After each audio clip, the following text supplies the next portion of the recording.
একটা জায়গায় পৌঁছে দিতে পারি, যে জায়গা থেকে আমরা আমরা আমরা যারা বয়স্ক মানুষ আছে আমরা অনুরোধ করব, যারা বয়সে তুলনামূলক ছোট তারা একটু দাঁড়িয়ে বয়স্ক মানুষদেরকে বসতে দেবেন। আর ওখানে একটা বোর্ড আছে, ওই বোর্ডটা সাদাই আছে এখনো পর্যন্ত, এইখানে যা লেখা আছে সেটাই ওই বোর্ডেও হাতে লেখা আছে। যারা এসেছেন প্রতিবাদ করতে, যারা এসেছেন অভয়ার বিচার চাইতে, তারা ওখানে নিজেদের নাম স্বাক্ষর করবেন। স্বাক্ষর করে এই প্রতিবাদে নিজের বলিষ্ঠ একটা পায়ের ছাপ রেখে যাবেন।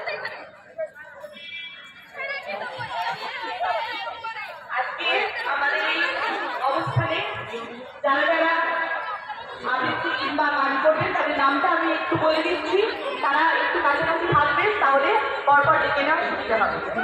আচ্ছা, গায়কী নামগুলি: সারস্বত সেন, শিরিন ভট্টাচার্য, সুতপা চক্রবর্তী, রূপা উপাধ্যায়, প্রণব চক্রবর্তী, সুমিত্রা চ্যাটার্জি, অর্পিতা দাস, সরব চ্যাটার্জি, দেবমাল্য গুপ্ত, রথীন চক্রবর্তী, তটিনী চ্যাটার্জি, সর্বাণী ব্যানার্জি।